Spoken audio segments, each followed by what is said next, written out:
Eclesiastes é um desses livros da Bíblia que traz para nós opções feitas pelos tradutores, que são apenas opções de tradutores, mas não expressam o sentido total do que os termos que estão lá no hebraico querem dizer. E é justo que assim seja, porque existe essa dificuldade, ela é real no mundo hoje, porque muitas nações têm palavras dentro da sua língua e do seu dialeto, que embora retratem sentimentos que são comuns em todo o globo e em todas as nações, nem todas as nações têm palavras para exprimir isso. E então algumas palavras importantes de Eclesiastes são palavras que pertenciam à vida dos hebreus, do oriental, e que nós sentimos as mesmas coisas, mas não temos as palavras claras para definir isso. E algumas das palavras importantes de Eclesiastes, como por exemplo, vaidade, é uma palavra que tem um entendimento nosso que não cobre toda a explicação que o termo vaidade vai exigir dentro do livro de Eclesiastes. Mas eu gostaria de dar exemplos para vocês perceberem do que eu estou falando. O exemplo mais comum e talvez mais conhecido de todos nós é a palavra saudade, que por exemplo existe na nossa língua para expressar o quê? Para expressar o sentimento que nós temos quando ficamos muito tempo afastados de uma pessoa ou de um determinado lugar. Nós sentimos saudades dessas pessoas. A língua americana, por exemplo, a língua inglesa não tem essa palavra para saudade. Eles usam um conjunto de outras palavras para expressar isso. Na nossa língua, nós temos ainda cafuné. O que é cafuné? Cafuné é quando você está fazendo um carinho, uma massagem na cabeça de uma pessoa que você gosta muito. Esse termo não existe em nenhuma outra língua, é só na nossa. Então, se você tentar traduzir a palavra cafuné para uma outra língua, você vai ter que usar uma frase inteira para explicar o que isso significa. As línguas nos países todos, elas têm palavras que são só delas. Os hebreus também tinham. E uma dessas palavras, nós vamos lidar bastante com elas, é a palavra usada para vaidade nesse texto. Esta palavra, a transliteração dela na nossa língua seria revel. Revel é a palavra usada para vaidade. Mas as traduções para revel, elas são as mais diversas. Vou dar alguns exemplos para vocês. Existem algumas bíblias que traduzem como vaidade, algumas traduzem como ilusão, outras traduzem como inutilidade, mas o termo literal entre os hebreus significa vapor, fumaça, coisa que se dissipa, breve, ilusória, coisa que não tem nenhum tipo de significado, de importância real. Eclesiastes passa a maior parte do tempo tentando mostrar que a vida debaixo do sol é apenas revel, é apenas vapor, ilusão. Ele retrata uma vida que simplesmente depois da queda, esta vida sem Deus debaixo do sol, você pode insistir e buscar sentido em qualquer lugar, mas o resultado sempre será a frustração. E é sobre isso que o autor vai falar. Por causa de falar tanto sobre frustração e pessimismo, alguns comentaristas, como eu disse no começo, eles acabam duvidando se esse livro deveria estar na Bíblia. Mas se você perceber bem o que o pregador quer com esta demonstração de quão ilusória é a vida debaixo do sol, ele quer exatamente mostrar que é isso mesmo que aconteceu conosco, que as respostas para as perguntas mais profundas da nossa vida, por que estamos aqui, por que vivemos, para onde iremos, o que é importante de fato, essas respostas, quando elas forem procuradas aqui embaixo do sol, você sempre vai encontrar uma resposta frustrante. Você sempre vai descobrir que tudo aqui é uma grande ilusão. Mas no final o pregador vai mostrar que o que de fato faz sentido é buscar as respostas no que está acima do sol, naquele que é o Criador de todas as coisas. A vida debaixo do sol é uma vida de desolação, a vida acima do sol é a vida da esperança. E então o que ele vai mostrar é que tudo que nós fazemos aqui não passa de uma grande vaidade, de um grande vapor, de uma grande ilusão, de uma grande inutilidade. Porque o que está aqui embaixo foi contaminado, foi quebrado, e tudo que está aqui embaixo perdeu o sentido. E o grande sentido da vida eu não vou achar aqui. Palavra do pregador, filho de Davi, rei de Jerusalém. Vaidade de vaidades, diz o pregador, vaidade de vaidades, tudo é vaidade. Esse livro, ele intriga exatamente porque ele trata de um tema que ninguém gosta de falar, mas é um tema que tem a ver com a vida de todos nós. Um comentarista, um estudioso, exegeta do Antigo Testamento, Phil Hiker, ele faz uma declaração muito interessante sobre esse texto, sobre o livro de Eclesiastes. Ele diz: pense em Eclesiastes como o único livro da Bíblia que foi escrito numa segunda-feira pela manhã. Ou seja, ele está de péssimo humor. Mas é isso mesmo. No segundo versículo o pregador já diz: olha, vaidade, vaidade, tudo é vaidade. O que acontece nessa vida não passa de uma grande ilusão. O autor, ele lida com essas questões difíceis da vida, quem somos, propósito, o que vale a pena, exatamente mostrando que as respostas para essas perguntas todas é que debaixo do sol a resposta é sempre negativa, não tem propósito, é sem valor, é frustrante, é ruim, é tudo uma grande repetição. A palavra pregador que é usada aqui, é importante que eu lembre disso, tem uma tradução, ela vem da palavra hebraica koheler, que significa mestre. Então quem está dizendo que tudo é vaidade é alguém que já adquiriu por sabedoria e por experiência e pelo tempo, adquiriu a condição, o caráter de mestre, daquele que ensina, daquele que fala, daquele que mostra o caminho para as pessoas. E então eu sei que ele está falando de Salomão, porque Salomão é este homem que começou a vida fazendo um pedido a Deus, que Deus o faça o homem sábio.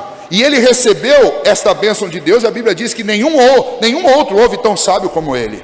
Mas é um homem também que lá na metade da vida se entregou à idolatria, e fez coisas absurdas, fez coisas loucas, e experimentou tudo, absolutamente tudo, como um rei ele experimentou, e o resultado foi que no final ele descobriu que nada disso valia a pena. E então ele se volta àquela sabedoria que ele recebeu inicialmente, e ele propõe para os seus ouvintes um caminho e uma avaliação de tudo que ele viveu e que ele viu. Então ele é o pregador, ele é o mestre, ele é o sábio que vai falar conosco. O livro Eclesiastes tem um nome, eu não sei se você já parou para buscar o significado disso, mas eu trouxe para vocês. Eclesiastes vem de eclesia, que significa assembleia. Então o que eu tenho neste livro? Eu tenho o koheler, que é o mestre, que é o pregador, falando à assembleia, que é eclesia. Na nossa tradução o livro acabou tomando esse nome, Eclesiastes, que é a assembleia que ouve o pregador. E o pregador traz as informações. E qual é a primeira informação que esse pregador traz? Tudo que nós fazemos, tudo que nós pensamos, todos os nossos propósitos, tudo aquilo que nós nos propomos a fazer, no final das contas, é muito frágil. A nossa vida, o que a sustenta? Nós não sabemos o dia de amanhã, nós não sabemos quem de nós estará sendo velado amanhã, nós não sabemos. Pode ser alguém muito velho, mas pode ser alguém muito jovem. A nossa vida é fugaz, e mesmo que seja alguém muito velho, ninguém quer morrer, mas a nossa vida, o salmista descreve, não passa de um breve pensamento. E então este breve pensamento debaixo do sol, ele é um breve pensamento de ilusões, de vapor e de fragilidade. Esta é a primeira ideia, e é a ideia que eu preciso que vocês tenham em mente em todo o exame de Eclesiastes. A vida é frágil. Segunda ideia que o pregador nos traz aqui, a partir do versículo 3, ele diz: que proveito tem o homem de todo o seu trabalho com que se afadiga debaixo do sol. O pregador vai me dizer que a vida é uma frustrante repetição. E ele vai falar do versículo 3 até o versículo 11 sobre isso. Ele vai fazer vários exames para dizer para nós o seguinte: que para a pergunta, que proveito tem a minha vida, que lucro eu ganho com tudo que eu faço, a resposta é nenhum. Aí você vai dizer: mas pastor, nós ouvimos no último ano o Senhor falando inúmeras vezes que o propósito do homem é glorificar a Deus e gozá-lo para sempre. De fato, esse é o propósito genuíno da vida do homem. E esse é um propósito que está relacionado com algo que eu faço para aquele que está acima do sol.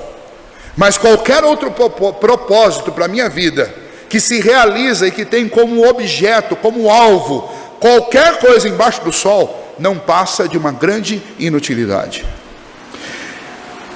A mesmice de tudo é o grande tema aqui do capítulo 1. Uma geração segue a outra e as gerações seguem fazendo as mesmas coisas. Nós lutamos as mesmas lutas, nós cometemos os mesmos erros, e tudo é uma eterna repetição. Veja, eu vou dar um exemplo. Talvez você já ouviu alguém falando isso, porque isso aqui é muito atual. E um certo escritor escreveu recentemente a seguinte frase: os jovens de hoje são rebeldes e desobedientes, não ouvem seus pais, nem os mais velhos. É ou não é algo muito atual? O escritor que escreveu isso recentemente chama-se Sócrates. Isso prova o quê? Que os jovens de hoje são exatamente iguais os jovens de 2000 anos atrás. Tem uma canção de Elis Regina que vocês conhecem, e os mais velhos talvez cantaram embalados pela própria Elis, e os mais novos hoje cantam embalados por outros cantores mais novos, mas que tem uma letra muito interessante, que retrata e poderia muito bem estar dentro do livro de Eclesiastes. Abre aspas no refrão da música: já faz tempo eu vi você na rua, cabelo ao vento, gente jovem reunida, na parede da memória essa lembrança, é o quadro que dói mais. Minha dor é perceber que apesar de termos feito tudo o que fizemos, ainda somos os mesmos e vivemos, ainda somos os mesmos e vivemos como os nossos pais. Tudo uma grande mesmice, uma eterna repetição. O que nós estamos percebendo na nossa realidade hoje é o mesmo que o pregador percebeu lá. E ele olhou para o mundo e viu que o mundo era um mundo de vida frágil, um mundo de vida que não passa de uma ilusão e de um vapor. E então ele busca um sentido para tudo isso, e ele descobre que a vida é frustrante e é repetitiva. Ele vai examinar, por exemplo, a natureza. E o que ele descobre na natureza? Você pode olhar aí a partir do versículo 6. O vento vai para o sul e faz o seu giro para o norte, volve-se e revolve-se na sua carreira e retorna aos seus circuitos. Todos os rios correm para o mar e o mar não se enche. Ao lugar para onde correram os rios, para lá tornam eles a correr. Todas as coisas são canseiras tais que ninguém pode exprimir. Tudo o que acontece debaixo do sol, inclusive na própria natureza, não passa de uma grande repetição. E então ele passa a analisar a história. E a partir do versículo 9 ele olha para a história humana e ele percebe o quê? Que tudo que alguém está fazendo hoje, alguém já fez lá atrás. E tudo que alguém está fazendo hoje, um dia vai ser esquecido, e outras pessoas tornarão a fazer, e alguém vai pensar: isso é novo? E alguém vai responder: não, já fizeram isso. Eu não sei quem foi, mas já fizeram. E então o que se conclui disso? Que a nossa vida não passa de uma grande repetição. Uma enfadonha e frustrante repetição. E no final das contas, nosso coração não vai se satisfazer. Você pode ser jovem, planejar muitas coisas, e você vai realizar a grande maioria das coisas que você sonhar, se você não for apenas um sonhador, mas for um realizador. Mas a cada realização sua, e eu disse isso bastante nos casamentos no final do ano, a cada realização sua você vai ver que ela não vai te satisfazer. E alguém vai chegar para você e vai dizer assim: mas quando você conseguir tal coisa, você então vai ficar satisfeito e feliz. E enquanto a minha busca por satisfação estiver relacionada às coisas que estão debaixo do sol, simplesmente eu estarei insatisfeito. Se alguém perguntar para você e falar assim: olha, existe algo novo? Sim, existe. Uma única coisa nova que aconteceu debaixo do sol foi o Filho de Deus se encarnar e vir a este mundo. Foi a única coisa genuinamente nova e única que aconteceu debaixo do sol. Foi o Filho de Deus que veio aqui para entregar a vida dele por mim e por você. Fora isso, tudo é uma frustrante repetição. Como eu posso aplicar isso para a minha vida hoje, especialmente? Primeiro, cuidado, não entregue o seu coração à busca louca pelas coisas desta vida, porque nem a sua própria vida você pode garantir. Eu sei da história de muita gente que lutou para ter uma vida boa aqui debaixo do sol, confortável, e quando chegou na hora de desfrutar, perdeu a vida. O conforto ficou aqui para outros usarem. Não se iluda com isso. A nossa vida é muito mais do que riqueza e conforto, e os confortos só são possíveis se Deus te der a graça de ter vida. E como você não sabe por quanto tempo Deus vai te conservar com vida, não se ocupe demasiadamente com a busca por aquilo que está debaixo do sol. Se você quer buscar alguma coisa que de fato tem valor e vai te dar uma herança, se ocupe em buscar as coisas lá do alto, aquelas que estão acima do sol, porque as que são debaixo do sol, elas são frágeis, assim como a sua vida. Segundo, não passe demasiadamente tempo demais, pensando nas coisas daqui. Nós ocupamos muito a nossa mente com aquilo que está debaixo do sol. E então a palavra de Deus diz para eu não somente buscar as coisas lá do alto, mas diz que eu deveria também pensar nas coisas lá do alto. Se alguma coisa justa que deva ocupar a nossa mente, nós devemos ocupar a nossa mente com as coisas do Senhor. Ocupe os seus pensamentos com as coisas lá do alto, porque qualquer coisa com que você ocupe o seu pensamento aqui, não passa de uma frustrante repetição, e não passa de vaidade. Vaidade aqui nunca vai ser aquela coisa de se pintar, brincos, essas coisas todas. Isso também faz parte do que é vaidade, mas vaidade aqui é ilusão. Por último, se você quer se aplicar a alguma coisa que de fato tem valor, se você quer fazer algum trabalho que seja útil, verdadeiramente útil debaixo do sol, aplique-se em servir no reino de Deus, porque isso de fato tem valor. Isso tem ressonâncias eternas, isso tem ecos eternos, tem ecos para a eternidade. E infelizmente, no que tange essas 3 aplicações que eu citei para vocês, nós estamos em grande parte ocupados exatamente com o oposto. Nós buscamos as coisas deste mundo, pensamos nas coisas deste mundo, e no que tange ao trabalho, nós trabalhamos pelas coisas deste mundo. Minha proposta para você nesta manhã, quando começamos a analisar Eclesiastes, é que você lembra, tudo é vaidade, tudo é frustrante repetição.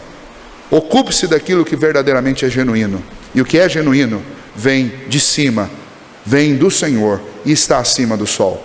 Tudo abaixo do sol não passa de algo muito frágil e de uma constante repetição. Nós terminamos um ano, estamos começando outro, e se você observar, nós estamos começando basicamente do mesmo jeito que nós já começamos tantos anos, e as gerações vão e as gerações vêm, e os pensamentos e os sentimentos são os mesmos. Ontem nós estávamos falando de uma pessoa vendo o filho, dizendo assim, olha, o filho dessa pessoa, ele é assim, ele se veste assado, ele se comporta assado, e alguém disse, mas vocês não conheceram o pai dele era exatamente igual.